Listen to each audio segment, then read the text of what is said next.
আমাদের ভালো লাগাতে সকলকে অনেক অনেক অনেক স্বাগত জানিয়ে আমার আজকের গল্প আরম্ভ করছি। আজকের গল্প, যে পরিবর্তনে সংসারে শান্তি আসে।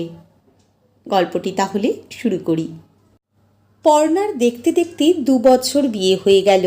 সুনন্দর সাথে ভালোই বৈবাহিক জীবন কাটাচ্ছে। ভালোবাসা করে ওদের বিয়ে। দুজনেই একই অফিসে চাকরি করে। পর্ণার একটি ছোট বোন আছে, ওর থেকে বছর 5 ছোট। ইঞ্জিনিয়ারিং পড়ছে। স্বামী শ্বশুর শাশুড়ি নিয়ে ওর সংসার। একটি ননদ আছে, বিয়ে হয়ে গেছে। সুনন্দর থেকে 2 বছরের ছোট। পর্ণা সম্মানে ওর থেকে বড় হলেও দুজনের বয়স এক। সুনন্দর বোন সুদীপা অমিতের বিয়ে ভালোবাসা করে। গ্র্যাজুয়েট হবার পরই ওর বিয়ে হয়ে যায়। শ্বশুরবাড়িতে শ্বশুর শাশুড়ি থাকলেও অমিত আর মেয়েকে নিয়ে বাপের বাড়ি পাড়ার একটা ফ্ল্যাটে থাকে। অমিত ব্যবসা করে, ওদের একটি 2 বছরের মেয়ে আছে। এমনিতে পর্ণার সুখের সংসার, কিন্তু একটা জিনিস পর্ণার একদম ভালো লাগে না। সুদীপা দিনের অনেকটা সময় বাপের বাড়িতে কাটায়। বেশিরভাগ দিন বাপের বাড়িতে খাওয়া দাওয়া করে।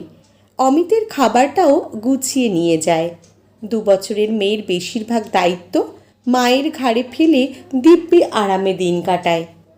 চাকরি করলেও বা কথা ছিল, পর্ণা ভেবে পায় না একটা মানুষ কাজ না করে কিভাবে দিনগুলো কাটায়। পর্ণার এই ব্যাপারটা খারাপ লাগলেও ও আগ বাড়িয়ে কিছু বলতো না। কিন্তু ইদানিং শাশুড়ি মা রেবতী দেবী সংসারের এত চাপ নিতে পারছেন না। আসলে বয়স হয়েছে ওনার। তাও পর্ণা অফিস বেরোনোর আগে ওনাকে যতটা সম্ভব সাহায্য করে, কিন্তু তারপরের সব ঝক্কি ওনাকে সামলাতে হয়। সুদীপা মেয়েকে স্নান করানো, খাওয়ানো সব উনি করেন। সুদীপার চোখের পাটা বলে কিছু নেই। মায়ের শরীরটা যে এত পরিশ্রমের ফলে ভেঙে যাচ্ছে সেটা তার চোখেও পড়ে না, বাড়ির কারোরই না। একমাত্র পরের বাড়ির মেয়ে পর্ণার এসব ব্যাপারগুলো দেখে গা জ্বলে ওঠে। সুদীপার এটা ওটা খাবার মায়ের থেকে খেতে চায়। মায়ের কাছে বায়না করতেই পারে, কিন্তু সব কিছুর একটা সীমা থাকা দরকার। নিজে কোনোদিনও ভালো মন্দ রান্না করে এ বাড়ির জন্য নিয়ে আসে না। ভালো মন্দ রান্না তো দূরের কথা, সাধারণ রান্না করতে তার গায়ে জ্বর আসে। এতই কুঁড়ে সে। পর্ণার এসব দেখে গাটা জ্বলে ওঠে। সেও তো চাকরি সামলে যখনই সুযোগ পায় এটা ওটা রান্না করে বাড়ির লোককে খাওয়ায়, ননদের বাড়িতে পাঠিয়ে দেয়। পর্ণার বোন বর্ণা ইঞ্জিনিয়ারিং পড়ছে, তাও সে অল্প বিস্তর রান্না মায়ের দেখে দেখে শিখে নিয়েছে। পর্ণা মনে মনে ভাবে, সুদীপাকে শাশুড়ি মা এক ফোঁটাও কাজ শেখাননি। আমি বোনও তো বাবা মায়ের আদরের, সব সন্তানই তার বাবা মায়ের আদরের হয়। সুদীপাকে দেখে মনে হয় ওই একমাত্র বাবা মায়ের আদরের মেয়ে। পর্ণাকে যেটা বেশি অবাক করেছিল সেটা হলো পর্ণার বিয়ের পর প্রথম বছরের ভাইফোঁটার দিন সুদীপা তার দাদাকে ফোঁটা দিল বাপের বাড়িতে। সে ভালো কথা, নিজে একটাও পদ রান্না করল না। প্রায় সব পদ রেবতী দেবী করলেন। পর্ণার ভাই বা দাদা নেই বলে ওর ফোঁটা দেওয়ার কোনো ব্যাপার নেই। তবুও অফিস ছুটি নিয়েছিল, শাশুড়ি মাকে হাতে হাতে সাহায্য করেছিল। একটা দুটো পদ নিজে রান্না করেছিল। আর সুদীপা যার আজ রান্না করে দাদাকে খাওয়ানোর কথা, সে নিজের গায়ে এক ফোঁটা আঁচটি লাগালো না। পর্ণা শুধু অবাক হলো এই ভেবে, আমি যখন ছিলাম না পুরো লোটটা শাশুড়ি মা নিতেন কী করে? কি একটা মেয়েকে জন্ম দিয়েছেন ওনারা, একেবারে ধূচন। আসলে অত্যন্ত চালাক আর স্বার্থপর। পরের ঘাড় দিয়ে কাঁঠাল ভেঙে খেতে পারে ভালো। মা যখন থাকবে না তখন ওর কি হাল হবে কে জানে। শাশুড়ি মায়ের জন্য পর্ণার খুব কষ্ট হয়। একদিন পর্ণা সুনন্দকে বলল, কিছু মনে করো না, আমার আগ বাড়িয়ে কথা বলা উচিত নয়, তবুও না বলে থাকতে পারছি না। তোমার বোন নিজে রান্না করতে পারে না, বাচ্চা সামলাতে পারে না, রান্না না পারলে রান্নার লোক রাখতে পারে, শুধু মায়ের ঘাড় দিয়ে সব করিয়ে নেয়। অষ্টম আশ্চর্য তোমার বোন, নিজের মায়ের কষ্ট বোঝে না, কী করে দিনরাত বসে বসে সময় কাটায় কে জানে। বোনের বিরুদ্ধে এত নালিশ শুনে সুনন্দ বলল, সব বাবার প্রশ্রয়ে হয়েছে। আমারও কি মায়ের কষ্টটা চোখে পড়ে না? কিন্তু কি করব, বাবা বোনকে সাপোর্ট করে। অমিতেরও সায় আছে, কারণ এতে ওর লাভ। নিজের সংসার খরচের টাকার সাশ্রয় হয়।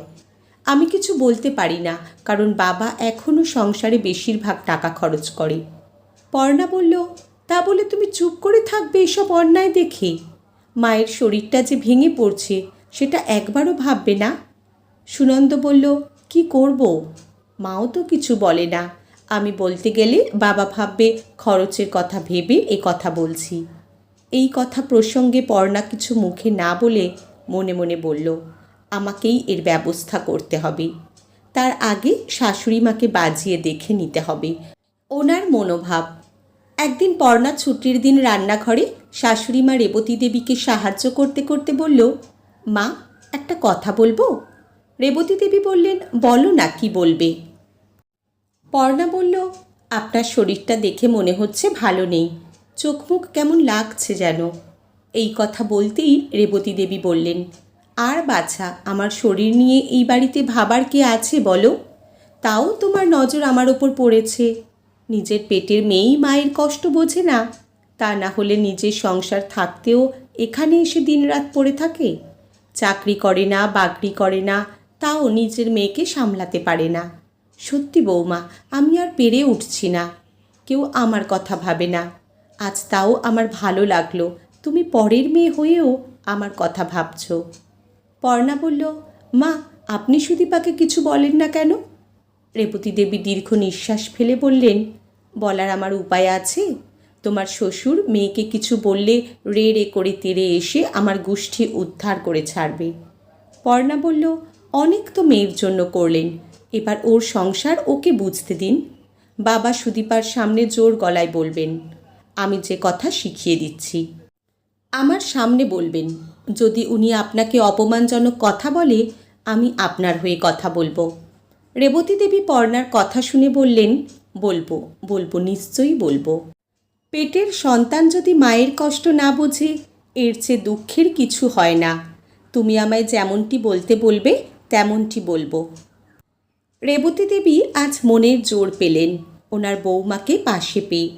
মনে মনে ভাবলেন, এমন বৌমা যেন ঘরে ঘরে হয়। একদিন রবিবার, মেয়ে, জামাই, স্বামী, ছেলে বৌমার সামনে বৌমার শেখানো কথা মেয়েকে উদ্দেশ্য করে বললেন। সুদীপা যখন নিজের মেয়েকে মায়ের কাছে রাখতে এসেছিল, উদ্দেশ্য ছিল রেখে শপিং করতে যাবে অমিতের সাথে। এই সুযোগে রেবতী দেবী কথাটা পারলেন। হ্যাঁ রে দীপা, এবার নিজের সংসার নিজে সামলা। সব কিছু তো এতদিন দিব্যি আমার ঘাড়ের উপর দিয়ে চালালি। মেয়েকে আমার ঘাড়ের উপর দিয়ে মানুষ করিয়ে নিচ্ছিস, তোর মায়ের শরীরের দিকে একবারও চোখ তোর পড়ে না?